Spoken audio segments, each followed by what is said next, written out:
All right, let's get into our first discussion now. 40 days on, the 6 boys abducted from the Lagos State Model College are yet to regain freedom. Well, it's a count we don't like keeping tabs on, but we just have to do it to make people understand that it's still happening. And when will the boys be reunited with their parents? Joining us in the studio is a safety health manager, Epe Eden. Thank you for your time on the show. Now, Nice to see you this morning. Yes. Yeah, very good to be here. So, these boys have been away for 40 days now. As health experts, what do you think would be happening to them health-wise? Because morally now, they are demoralized anyway. You know, when we have an issue at hand that not well handled, we create second victims. And the second victim in this scenario have become the parents. You know, you don't know what it means for a parents to not have access to their children for about 40 days, and you don't know under which circumstances those children are kept. As a matter of fact, in a more organized society, those parents should be assigned counselors and mental health experts by now, because you need to constantly debrief them because they are going through the most traumatic experience of their life. So this is a very trying moment for the family, and we should all get around and solicit support for them. I must also say here that there's a Latin maxim that says salus populi suprema lex. It means the safety of the people is the supreme law. And when we put this in context, personal opinion, I'm not too satisfied the way this issue is being handled. Whether it's because the people who are involved here, there are people who are not on the high end of the society, I don't know. But if children have been missing for the past 40 days, and we are not getting enough traction on what has been done, and every time it's suspense, I'm telling you, these parents, they have died many times and they are resurrected. We should help them in this scenario. I don't think any parent should be able to go through this. I'm a parent. I'm not sure if I find myself in this scenario, I'll survive it. All right, it's good to know about the second victim phenomenon you talked about right now. We remember the parents of the Chibok girls. Some of them died of hypertension and complication of being second victims, like you said. Now, if this is happening now and it's taking so long, it is generating lots and lots of emotions and a lot of criticism and a lot of uproar from the people. Now, have we learned as a people, as a government, have we learned lessons from the Chibok girl situation, especially putting the second victim, you said, into context when it comes to what government should do, when it comes to what counseling agencies should do for parents? From what's being played out right now, it's obvious we have a land. And that has always been the situation around us in Nigeria. When we have the issues come up, everybody, we put them up on the fire brigade approach. And when the issues subside, the lessons learned are always forgotten. But that's what you call learning from incidents. We don't learn from incidents that happen to us. Because when incidents happen and we are able to actually combat it, and we go back and learn and look at the lessons learned, how do we actually use the structure of what could happen, and how do we manage this better? The Chibok girls issue was a total disaster. It was not well managed, and that's what you see playing out right now. The same way we stood, or we all sat here and counting this for the Chibok girls until this day. And now we've counted 40 days today, and there's no release of these children in sight. So it's just a replay of what happened before. But in my opinion, if we had learned from what happened before, we won't be at the stage that we are in today. There was no lesson learned. All right. The government and even the police are not even talking to the parents anymore. They don't have any information. And then the kidnappers as well have severed all forms of contact with the parents. So they are in the dark at the moment. So what would you like to see put in place just in case things like this occur? When you have, I did a course in disaster management. When you have this, this is the disaster that we have at hand right now. There should be information management center, very crucial. Now, whether it is only one person that was kidnapped or 2 persons, so long as there's an issue, there must be an information management center from the police to the parents. Now, the parents don't even know who to talk to. The police are not making information available. You can't just tell me you are working on something and I have no clue what we are working on. So you leave me in the dark, leave me in suspense, and to the parents, and this is why most times parents are quick to pay ransom. because there's no information getting to them what the police or security forces are doing. And if they are left in such a dark spot, and whoever comes to them that I'm the kidnapper, whether he's the person or not, they're going to pay ransom to that person. That's why they paid 10 million naira. Sure, and now sure. nothing. I think the information management has to be improved upon. I mean, if you're working, we're not saying you should tell us, the public, but be in touch with the parents constantly and let them know this is what we have done, this is what we have done. In the next few days, what we should be looking at. And let that, don't create that vacuum. Let that always come every now and then so the parents are comforted that at least policemen are doing something. And I mean, in S&S time, we should know where we are and stuff like that. It's all right. He left. Let's put you on hold a little bit. Yeah, a little bit.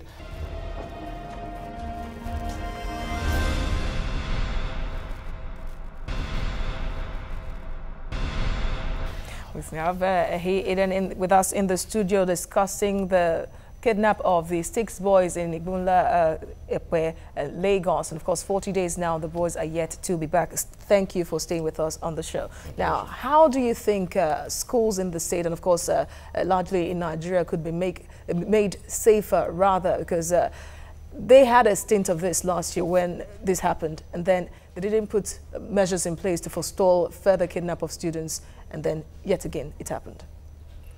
Well, school safety is a very integral part of safety processes, but we've not really seen much being done in this country in this regard. Not because the school owners just want to be complacent. If you leave a natural human being, he will surely be complacent, and when you put profit before safety. And that's what has always happened. But it should be part of our educational processes. So if you must have a school, you must guarantee the safety and security of the children. We're looking at this school right now that they came with the kidnapped 6 children. That's just a part of what we go on, what goes on as issue of safety in schools. There's a bigger dimension to safety compromise when it comes to school bus safety, and nobody's looking at that yet. It's a disaster on its own that's brooding, and when it happens, it's going to be so bad. But I think Ministry of Education, who actually go about, who are the regulators of these schools, should compare schools. It should be a part of their integral program, and not just to look for how to certify school, get money to register. That's not all.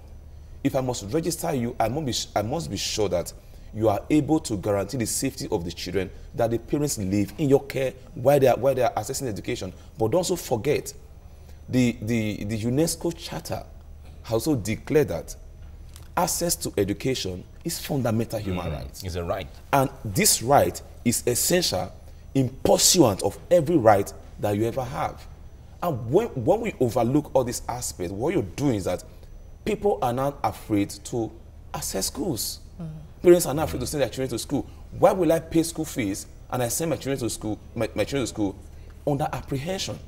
It doesn't make it doesn't speak well of our country. Seems it's like an attack on education It as a is, whole. and when you do that, you cripple the right of children to access education. And everyone, look, what do? Okay, I take to maybe manual labor, I take to street trading. At the end of the day, it's not in the best interest of our nation. We cannot leave this in the hand of school proprietors. Government has to sit up on this issue because it's their right. If government cannot protect the right of the citizen in their attempt to pursue quality education in the country, then that's a total failure on the part of government as well. All right. In Japan, we saw that the government of Japan came up with policies within elementary schools to carry out drills on students in the face of the threat from North Korea. And we saw that students as little as 2, 3, 4, 5 years were learning the drills of if there is any attack, how they should, safety measures, how they can, evacuate it and all of that. Should we start thinking of, because it seemed like kidnapping is occurring and recurring among schools. Is it something we should be looking at, carrying out drills for students to really know what to do when these things come up? You made a very valid point. That is the new world order. That's the way to go. You don't wait for things to happen before you start looking for what to do. What the government of South Korea has done was to actually have what we call a proactive measure. They don't want to leave these things in their hand alone. They want these children to know what is our responsibility when this happens, and how do we scale up their skills to ensure that they know what to do, and when it happens, that is just the right thing to do. In Nigeria even, I mean, okay, let's take Lagos as an example. Lagos has what you call safety commission. Yeah. They have a program on school safety. But to what extent are these programs implemented? What we should be looking at is safety across board in all schools.